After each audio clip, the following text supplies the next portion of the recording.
Marie-Carmen. Tous les ans, nous célébrons Noël, une fête vécue intensément par tous les enfants dans chaque famille. Noël, c'est la fête d'un enfant. Jésus, qui a voulu partager la condition de l'enfance, a toujours montré une extraordinaire affection pour les enfants. Il se plaît à leur donner des grâces de choix, comme il l'a fait pour la servante de Dieu, Maria del Carmen, appelée communément Marie-Carmen. De son vrai nom, González Valerio y Sáenz de Heredia. Le 12 janvier 1996, le Saint-Père Jean-Paul II a déclaré l'héroïcité des vertus de cet enfant qui avait vécu sur terre 9 ans et 4 mois, lui décernant le titre de vénérable. Une source de force. Marie-Carmen, née à Madrid le 14 mars 1930, la seconde de 5 enfants. Elle tombe gravement malade immédiatement après sa naissance, si bien qu'on la baptise sans plus tarder. Le bon Dieu ne voulait pas attendre pour effacer dans son âme le péché originel, l'enrichir de sa grâce et en faire ainsi son enfant. À la suite de circonstances tout à fait imprévues, elle reçoit la confirmation à l'âge de 2 ans, le 16 avril 1932, grâce à une initiative de Monseigneur Tedeschini, nonce apostolique en Espagne et ami de la famille. L'Esprit Saint avait hâte de lui donner le courage dont elle aurait besoin. À 6 ans, elle fait sa première communion. La date en a été avancée à la demande de sa mère. « J'étais convaincue, dit-elle, que l'Espagne et notre famille en particulier allaient traverser une période très difficile. On voyait qu'une persécution religieuse se préparait, et je voulais que Marie-Carmen fasse sa première communion avant. La première communion est sans aucun doute une rencontre inoubliable avec Jésus. C'est un jour qu'il faut se rappeler comme l'un des plus beaux de sa vie.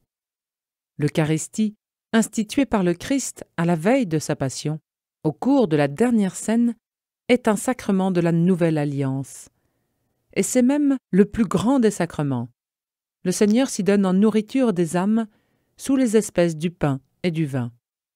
Les enfants le reçoivent solennellement une première fois, précisément à la première communion, et ils sont invités à le recevoir par la suite le plus souvent possible pour rester dans une relation d'amitié intime avec Jésus. Dans l'histoire de l'Église, l'Eucharistie a été pour bien des enfants une source de force spirituelle, parfois même d'héroïsme.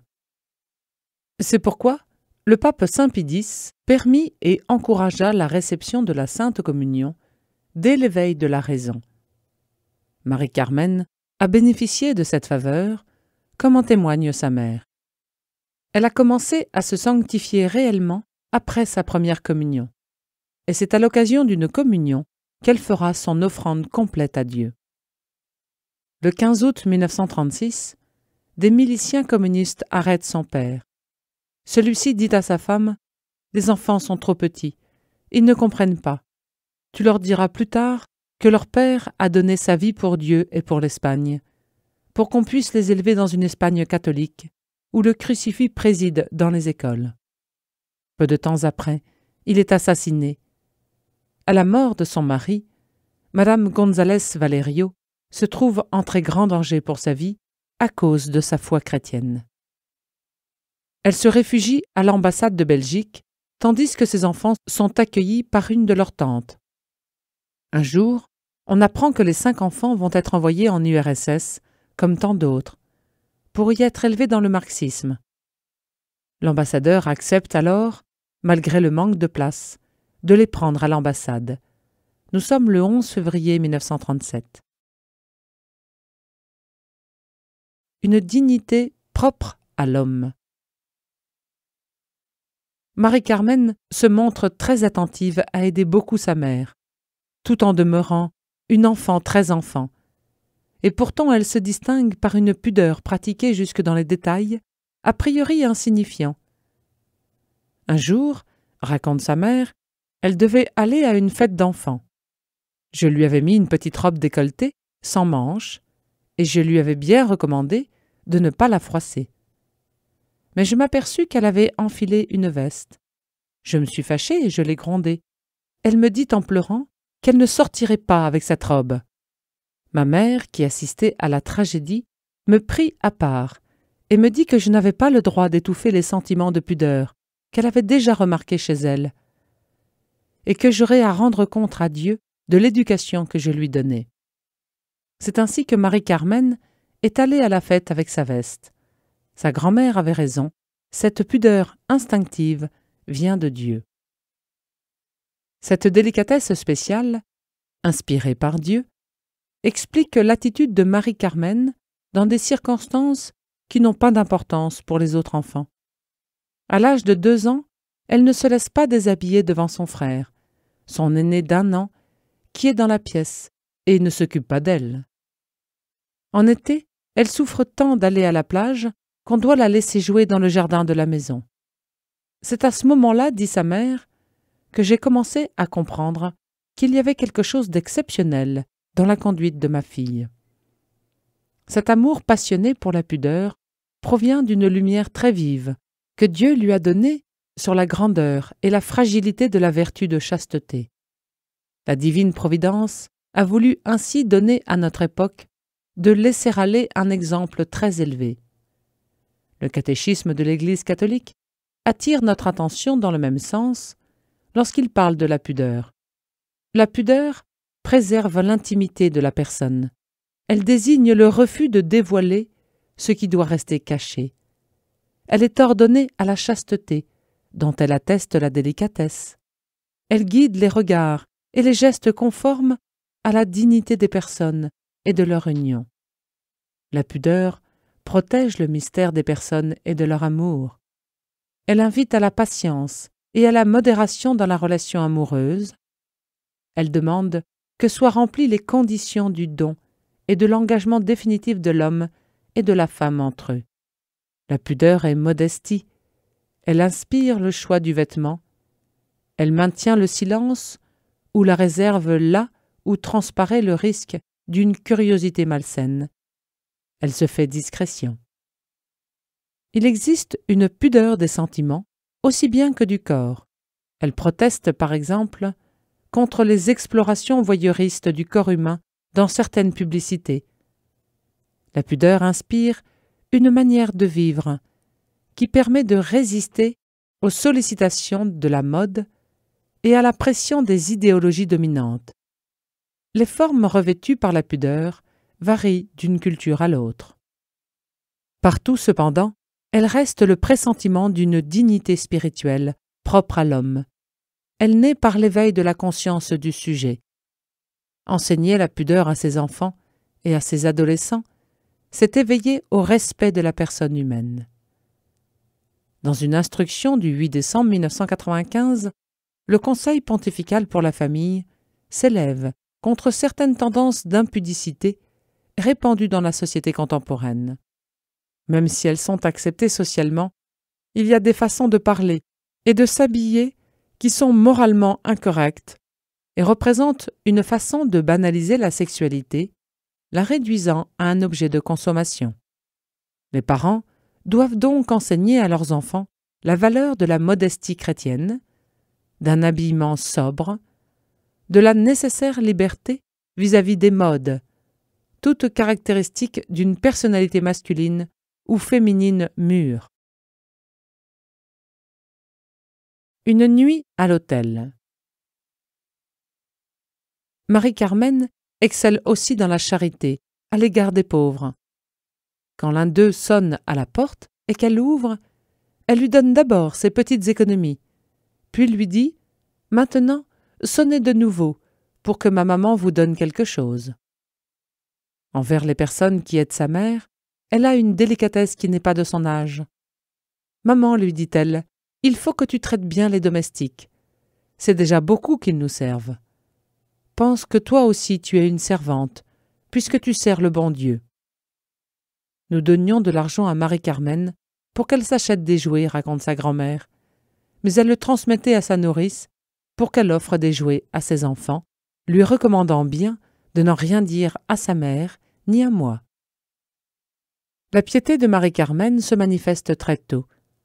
Dès l'âge de 4 ou 5 ans, elle aime à diriger le chapelet en famille et récite par cœur les litanies de la Très Sainte Vierge. Comme sainte Thérèse de Lisieux, elle s'est fait confectionner un chapelet de pratique sur lequel elle compte ses actes de vertu. Elle s'adonne ainsi, et d'une manière équivalente, à l'examen particulier des vertus et des défauts proposés par saint Ignace de Loyola. Dans le même esprit, elle tient un cahier des actes pour voir les vertus et obligations de chaque jour. Obéissance, mortification, récréation, classe, études, chapelet, communion, messe, prière jaculatoire, etc. Un jour, comme elle voit sa mère accablée par des préoccupations domestiques, elle lui dit « Maman, tu t'occupes trop des choses de la terre. Tu dois prier davantage. Nous sommes de passage sur la terre. » « Ma petite fille, lui répond sa mère, il faut que je m'occupe de la maison. Maman, ta maison, c'est le ciel. Maman, quand tu es en voyage et que tu passes la nuit à l'hôtel, tu ne te préoccupes pas d'embellir la chambre, ni d'y mettre la photo de papa. Une nuit, on la passe comme on peut. Eh bien, vois-tu, maman, c'est comme ça qu'est la vie. C'est comme ça que nous sommes dans ce monde. » Marie-Carmen aime à offrir ses petits sacrifices au cœur de Jésus. Son professeur de religion rapporte. Quand je préparais les enfants à la confession, je pouvais lire sur son visage son horreur du péché et ses efforts pour faire un bon acte de contrition. Tous ces actes, malgré son jeune âge, jaillissent comme d'une source profonde de son intimité avec Dieu. Un secret et une offrande. Marie-Carmen a ses secrets. Sur son cahier des actes, elle écrit par 3 fois « personnel ». Elle demande souvent son cartable qui contient l'agenda où elle a écrit ces mots compris d'elle seule. « Je me suis livrée à Dieu dans la paroisse du Bon Pasteur le 6 avril 1939. » Elle note également « On a tué mon pauvre père. » Et dans l'une des dernières pages, « Vive l'Espagne, vive le Christ roi !» le cri que poussaient les martyrs de la guerre au moment de mourir.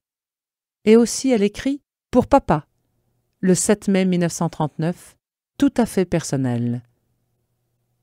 Elle dira à son infirmière « Mon père est mort martyr, pauvre maman, et moi je meurs victime. » Son oncle Xavier explique « Marie-Carmen désirait la conversion des pécheurs, comme le prouve le fait qu'elle offrait les souffrances de sa maladie et de sa mort pour Azania, le président de la République, qui incarnait le symbole de la persécution religieuse dont les assassins de son père étaient l'instrument. « Maman, Azania ira-t-il au ciel ?» demande-t-elle. « Si tu te sacrifies et si tu pries pour lui, oui, il sera sauvé. » Marie-Carmen a bien compris. Parfois, elle dit à sa tante « Tante Fifa, prions pour papa et pour tous ceux qui l'ont tué. » La prière des enfants a une efficacité particulière sur le cœur de notre Seigneur.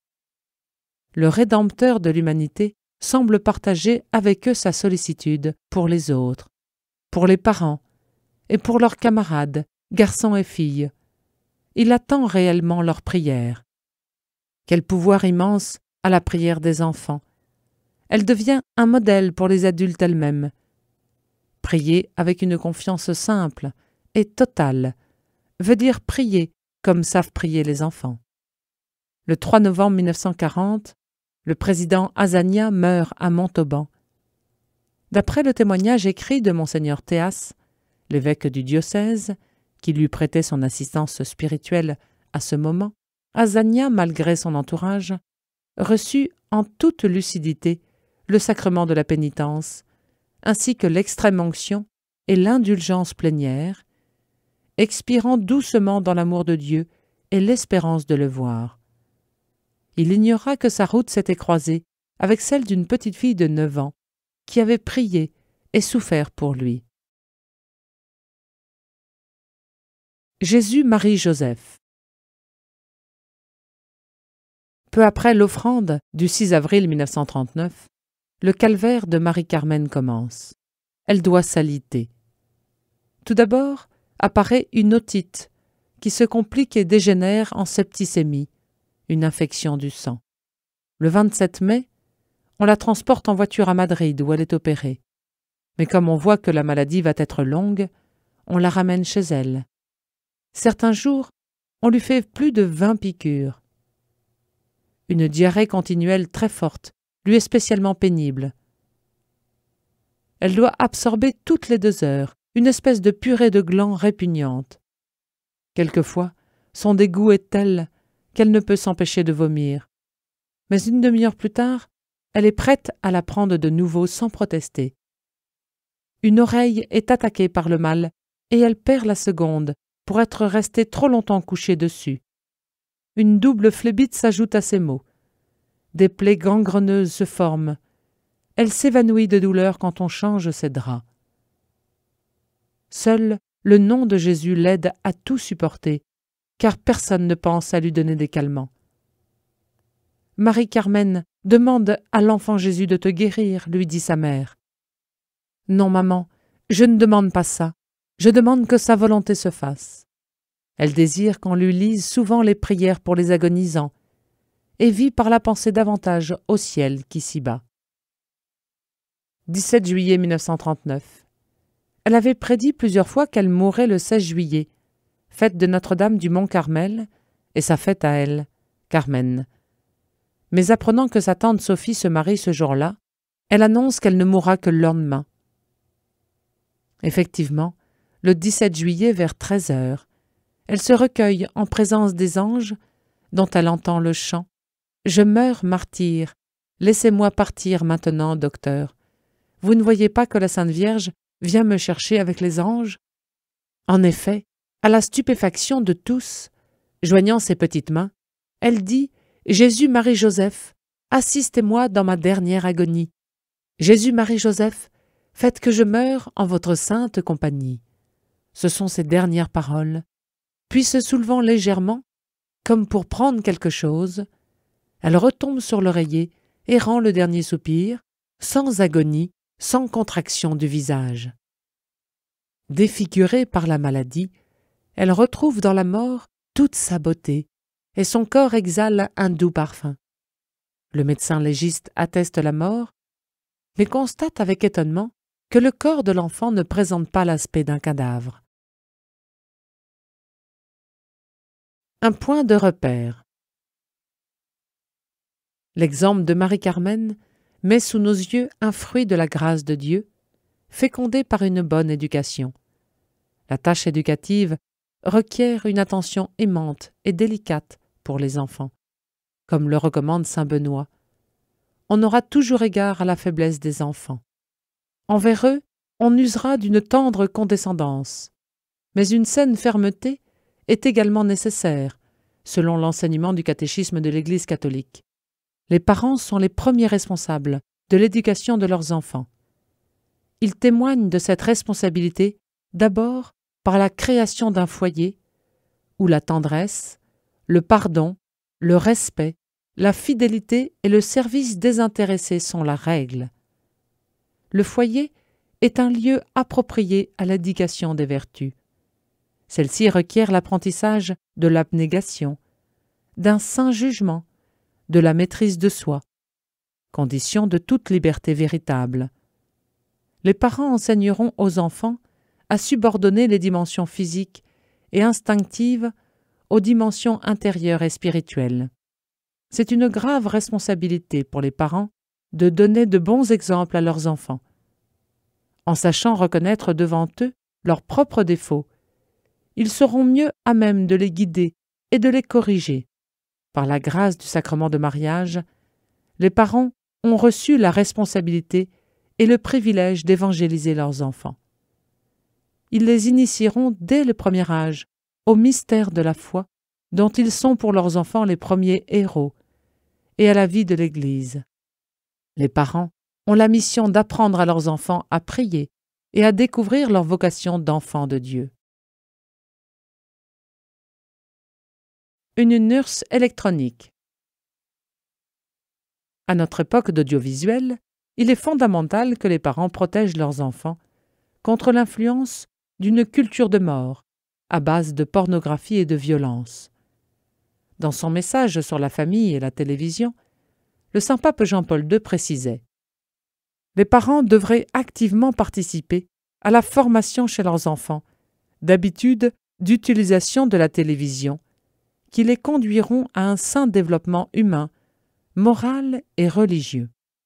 Les parents devraient s'informer eux-mêmes, par avance, du contenu des programmes et effectuer sur cette base un choix consciencieux pour le bien de la famille, choisir de regarder ou de ne pas regarder.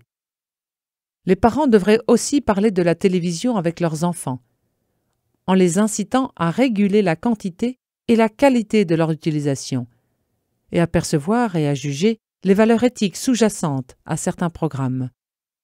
Former les habitudes d'utilisation des enfants signifiera parfois tout simplement éteindre le téléviseur, parce qu'il y a mieux à faire, parce que le respect dû à d'autres membres de la famille le demande, ou parce que l'utilisation sans discrimination de la télévision peut être dangereux.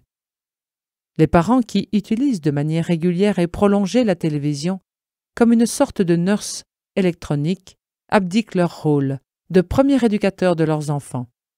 Une telle dépendance à l'égard de la télévision peut empêcher les membres de la famille d'être en contact les uns avec les autres par la conversation, les activités partagées et la prière en commun.